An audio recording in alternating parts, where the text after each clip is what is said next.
Hi friends, welcome to my channel प्रभापी food and blog.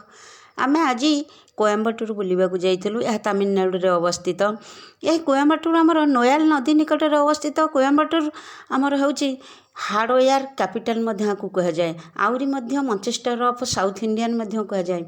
आपण जानचंती प्रथम जदि राष्ट्रीय गान कोठी करा जाय थाए ता होची आमर कोयम्बटूर रो एक स्कूल रे यह गान करा जायतिला ए राष्ट्रीय संगीत।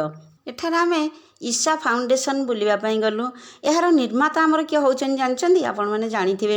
यह होचंती जगी वासुदेव जी कि आमर सद्गुरु नाम रे विख्यात। एवं एठारे आमर आदिजोगी गोटे स्टाच्यू अच्छी जो आदिजोगी आम जहाँ को महादेव कहूचे बा शिव जगी वासुदेव जी आमर जी कि 25 वर्ष आध्यात्मिक अधिकार सफलता हासिल करते 1992 मसीह यही ईशा फाउंडेशन स्थापन करते।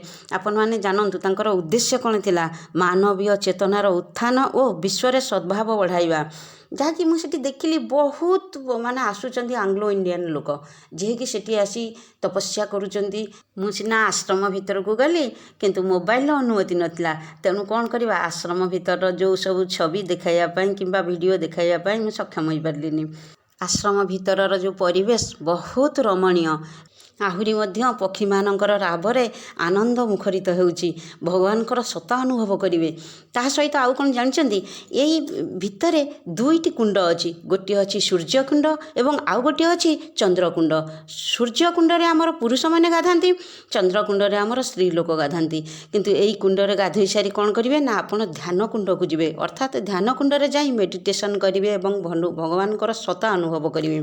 शब्द रे कहिबा या संभव नुहे। ए जगह जदि केबे जिबे तेबे आपण जानि परिबे। मु 15 रु 20 मिनिट ध्यान रे बसिली किछि तो पाई पारली बा अनुभव मध्य करि पारली। शांति शांति शांति आहुरी बहुत किछि देखि परिबे, अनेक किछि जानि परिबे। महाशिवरात्रि रे एठारे बहुत बड़ पूजा करा जाय। लक्षाधिक लोक एठारे शामिल होई थांदी।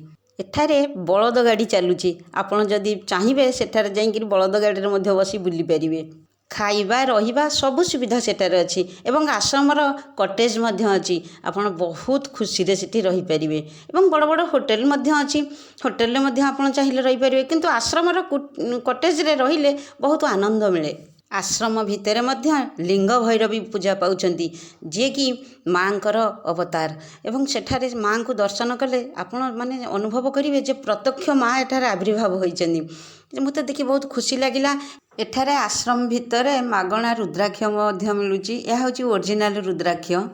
गुणु गुणु हेउतिली गोटे स्त्री लोक पचारला जे कोन गुणु गुणु ही कहूच। मु कहली किछि नाही, मु हरिनाम जप करूची। ना हरिनाम जप कले कोन मिलियो? मु आपण जप करंतु। शिव मध्य राम नाम जप करुथिले।